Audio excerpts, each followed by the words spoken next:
U 2052. godini Srbija će imati 5,2 miliona stanovnika, što je smanjenje za oko 1,5 miliona u odnosu na 2022. godinu, pokazuje analiza demografskih trendova u Srbiji koju je izradio Republički zavod za statistiku. Rezultati projekcija ukazuju da će se u narednih 30 godina nastaviti trend depopulacije i starenja stanovništva Republike Srbije po svim varijantama. Analiza tokom jednog veka od 1953. do 2052. godine, zasnovana na rezultatima popisa i projekcija stanovništva, ukazuje na prelomnu tačku u 1991. godini. Sve do tada broj stanovnika Srbije rastao je i to pretežno zahvaljujući pozitivnom prirodnom priraštaju. Međutim, usled nepovoljnih ekonomskih i društvenih promena koje su se dogodile krajem 20. veka, ratni sukobi na prostoru bivše SFRJ, ekonomske sankcije, priliv izbeglica i interno raseljenih lica, broj stanovnika počinje da opada tokom 90-ih, a potom se opadajući trend nastavlja sve do 2022. godine, što potvrđuje i poslednji popis stanovništva. Prema očekivanom scenariju projekcija, Srbija će u 2032. godini imati broj stanovnika sličan onom iz 1953. godine, oko 6,2 miliona. Prema istom scenariju, do kraja posmatranog stogodišnjeg perioda 2052. godine, broj stanovnika bi iznosio 5,2 miliona.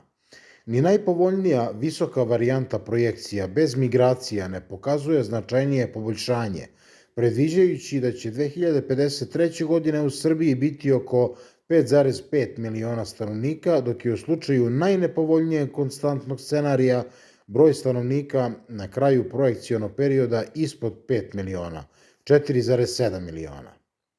Procena Republičkog zavoda za statistiku je da će u Čačku 2052. godine živeti 80.016 stanovnika, u Gornjem Milanovcu 22.022 lica, Ivanjici 16.160 i Lučanima 10.007 stanovnika.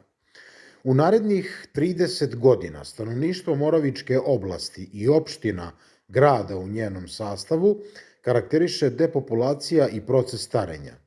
Najintenzivniji pad broja stanovnika biće zabeležen u opštinama Gornji Milanovac i Ivanjica, smanjenje ukupne populacije preko 40%. U ovim opštinama stopa promene broja stanovnika biće oko minus 24 promila u 2052. godini, što je rezultat i visokih negativnih vrednosti prirodnog priraštaja i izražene emigracije. Sličan trend će se odvijati i u opštini Lučani. Sa druge strane, u Čačku obim stanovništva će se za 3 decenije smanjiti za četvrtinu. Stopa promene broja stanovnika je minus 8,1 promil u 2052. godini. Ovo smanjenje uglavnom je posledica negativnog prirodnog priraštaja, dok će stopa neto migracije biti blizu nule, ali sa negativnim predznakom, minus 0,6 promila. U 2052. godini prosečna starost stanovništva u Moravičkoj oblasti kretaće se od 47,3 godine u Čačku do 54,8 godina u Gornjem Milanovcu.